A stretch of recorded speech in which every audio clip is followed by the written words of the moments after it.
Господи, Исусе Христе, Сине Божи, помилуй меня грешного.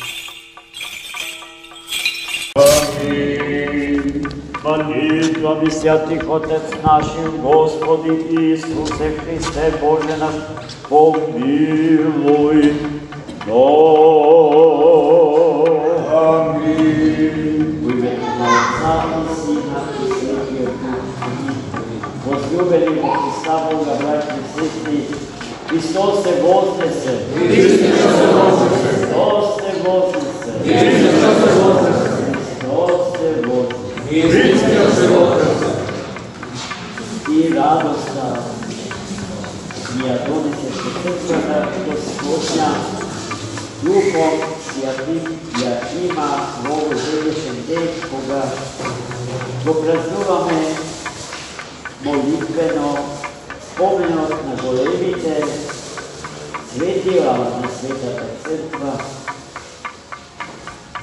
првиот христијански император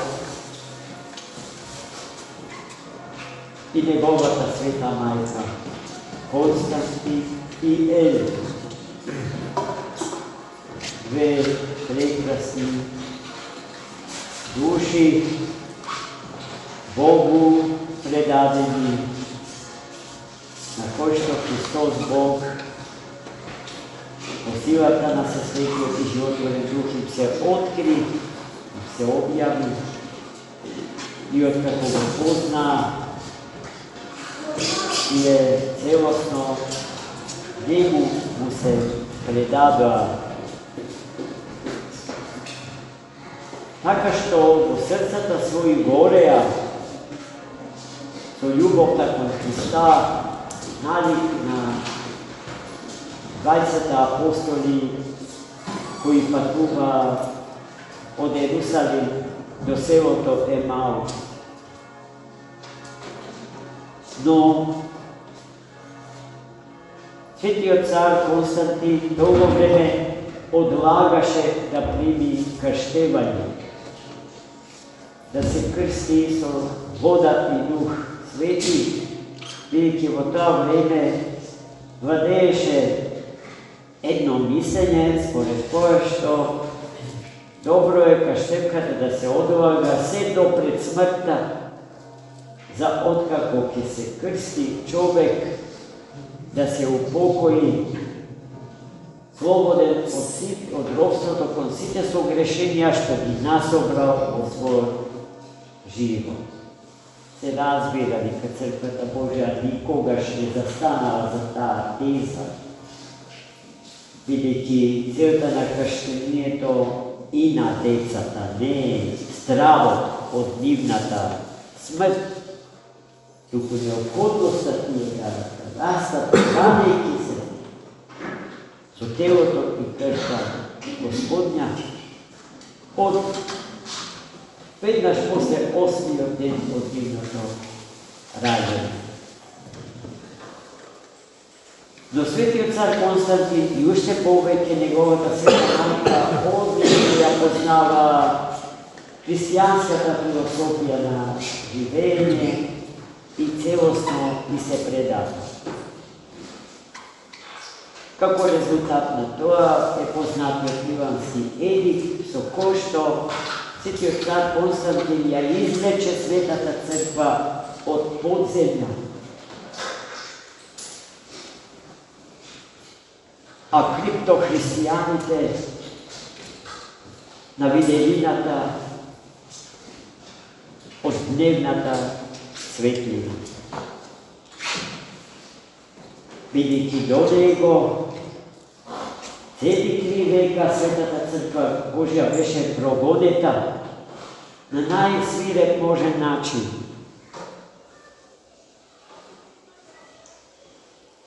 И самите сме вкусувале дел од тие прогонства. Господ ни благословил и ни допуштил тоа да го осетиме во известна мера, се разни. Далеко од она што тоа се случуваше во првите векови, А можам да ви кажам дека само христијаните во Советскиот сојуз во страданијата ги надминаа страданијата на првите христијани. Црквата Божја е секогаш распната на крст. И светот го гледа од перспективата на крстот, односно од птичја перспектива, поради што неможно е неа да и се попречи патот до спасението на секој човек што во неа живее. Светиот цар Константин е обединителот на Западното и Источното царство во битката со максенци, барајќи ја помошта Господня, иако воено послан од својот сопадник. Битката ја доби, откако пред тоа имаше чудесна објава на светиот честен и животворен крст, испишан на небото од звезди. И веднаш околу крстот надписот со ова победува. И светиот цар Константин искова крст, онако како што на небото го виде, и го стави на почетокот од својата војска, и со неа тргна во таа љута борба со максенци. Во која што, имајќи ја, велам, помошта на троедниот Бог наш, извојува историски значена победа. Таа победа ќе го промени текот на историјата, начинот на живење и постоење на човекот во овој свет. Светиот цар Константин имаше уште неколку блескави војнички победи во битка со арабите, со арапските племиња и со византинците, па откако го освои Виза, малечкото, но стратешки значајно градче покрај самиот Босфор, од него направи метропола која што го носи неговото име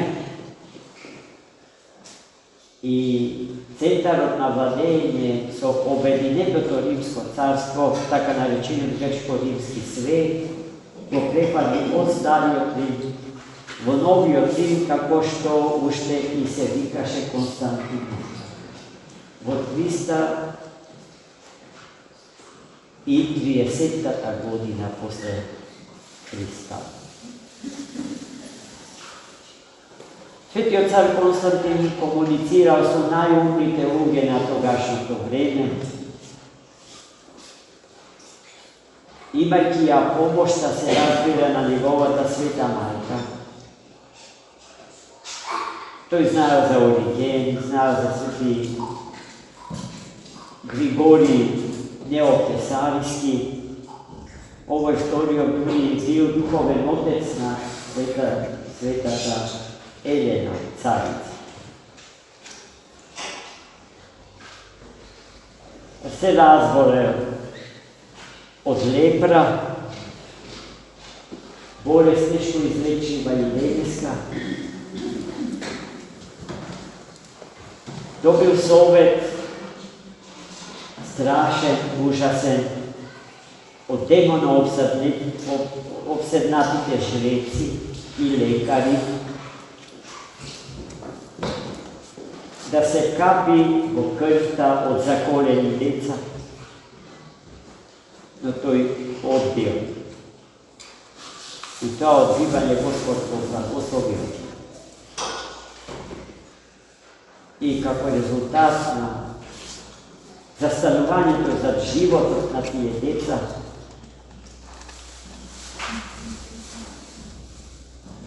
го стигна поплава на благодат Божја, сите успеси што потребно во неговиот живот ги постигна. Неговата света мајка е, знаеме по нејзиното патување во Ерусалим, во светата земја, каде што го пронајде светиот честен и животворен крст Господен, и таму подигна цела една низа огромни базиликални храмови, кои што до ден денеска постојат, ги има пред се црквата на Светото Христово воскресение,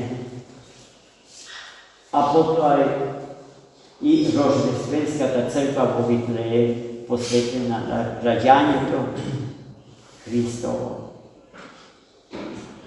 И цела една уште многу други храмови се развива, како со нивниот примерен живот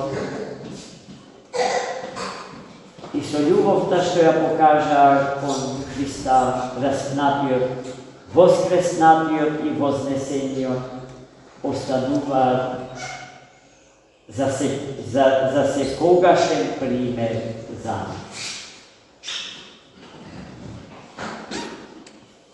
Таквата афирмација на црквата во неговото време имаше и лош одраз за црквата, бидејќи повеќето од епископите краен аскетизам и сиромаштија се соочија со огромно богатство и раскош.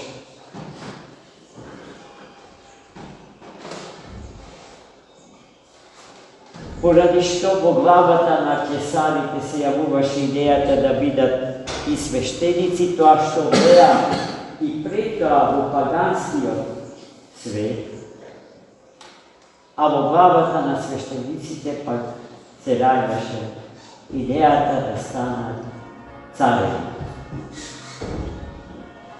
Првото се вика Цезаропапизам, а второто папоцезаризам. И двата стремежи, родени во главата на човекот без Бога, црквата ги осудила како ерес, која што никогаш повеќе не сме да се повтори.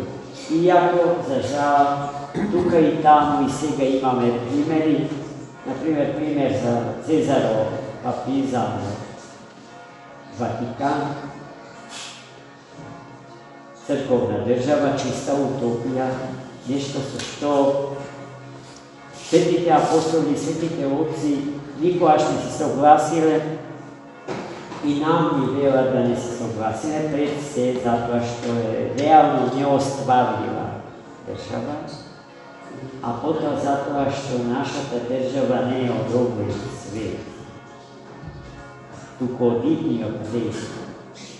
Државата на троичниот Бог, вишниот и небесен Ерусалим, во кого што сега живеат и за нас се молат славените свети цари Константин и Елена. Амин.